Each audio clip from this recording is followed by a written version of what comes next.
Welcome back, Conservancy kids. We're out here in Dreamy Draw in the Phoenix Preserve talking about Gila monsters. Are they monsters? They're monsters that Gila, right? What's a Gila? That's a hula. Oh. Maybe they're dancing lizards. Bottom line, they're pretty neat. So a Sonoran desert creature that you don't often see. These Gila monsters, as represented by these models that we have in our hands, can get pretty long, maybe 16 inches, and coloration is really striking. They have different colors. What about the colors do we learn from them, Nicole? So I observed that this has red and black coloring, which is something that I don't usually see in the Sonoran Desert. We talked earlier about how snakes are cryptic. Basically, their coloring is to camouflage them against their predators and against their prey. But here we have something that is not cryptic at all. No, it's red. So that would be an observation. And my guess, from what I know of red meaning stop or danger, I would say that a Gila monster's coloring is used to help defend itself. Defend itself from other predators and things like that. Yeah. Not by being blending in, not by doing things to hide, but to actually pronounce, hey, I'm venomous. Danger zone! That's amazing. One of the only venomous lizards on this planet. Its cousin, the Mexican beaded lizard, is very similar. I don't know why they don't call that a monster, but it's neither a monster nor a Gila, but they're pretty cool critters. If you look at the head, you can see these large, pronounced musculature or muscles, jaw muscles, very pronounced. So a Gila monster has a very strong bite. They'll grab onto their prey like another lizard or a mouse or grasshoppers, which, well, they can basically swallow in one chomp. But they'll hold on to their prey, and then, not like the rattlesnake that strikes and retreats, they'll actually hold on and gyrate their jaws back and forth, releasing from, like you said on the rattlesnake, from the venom glands. They'll start to release that venom slowly. And having small teeth and not big fangs like a rattlesnake, that helps them inject that venom into their prey, thereby disabling the mouse and making them able to eat them. So a snake strikes, retreats, and walks away. A rattlesnake does. But a Gila monster holds on, shakes. They're very strong and very low to the ground. There is one characteristic. Maybe you could talk about it, Nicole. Notice how big the tail is. What's special about that? So Gila monsters have a chonky tail because they store fat back here.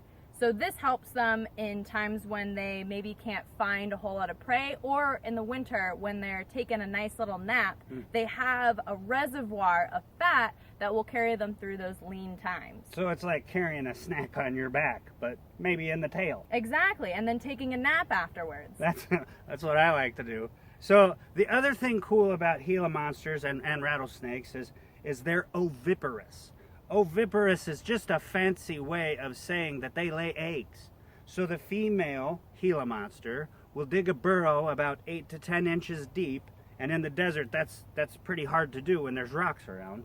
But she'll back into that burrow and drop off 2 to 6 eggs, and over a time those eggs start to develop underground, aided by the heat of the sun and things like that.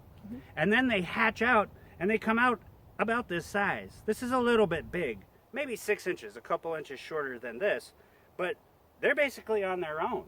So don't you think that these markings and that red indication of danger helps the young protect themselves without even doing anything? They don't have to run, they don't have to hide. Basically just say, don't eat me, I'm venomous or poisonous, as it were, danger.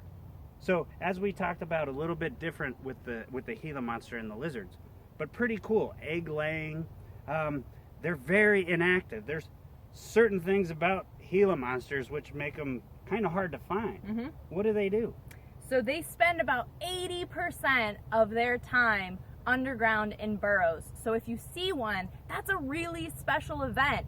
And they're not aggressive, so if you do see one, maintain a respectful distance, but enjoy it, because you're getting to see something that most people will never see in their lifetime. Have you ever seen one? I've lived in Arizona my whole life, and I have never seen a Gila monster. Neither have I. I've been out into these wild places, and I've never seen one myself. So that's why we have models, maybe to represent them. If you do see them, they're pretty lucky, or you're pretty lucky to see them. So that's one of the things that you'll be interested to know about the Gila monster. What else is there? Let's see. Well, what's the difference between venomous and poisonous? Because you said that Gila monsters are venomous. Yeah, that's a good question. So, as I understand it, venomous means to inject prey, like the snake does, you know, with those hypodermic fangs. So inject, and then poisonous is ingest. So if we eat something that's poisonous, that means we ingest it. But if I have venom that disables or hurts the other prey, basically, so I can eat it, that's venomous is inject. So it's inject and ingest. Those are the two differences. Cool. It's pretty neat. Welcome to the Sonoran Desert. Welcome to the Gila monster studies. And we've made some observations by saying, this is red or a bright color when it's normally not bright out, or different reds and colors like that. So we can make a claim that these might be using that red coloring to protect themselves, right? Is there anything else that we like about these Gila monsters? Well, I like the fact that they Gila. Me too. Dancing lizards. You heard it here first. Welcome back, Conservancy kids. It's good to see you, and we're glad you came. Thanks.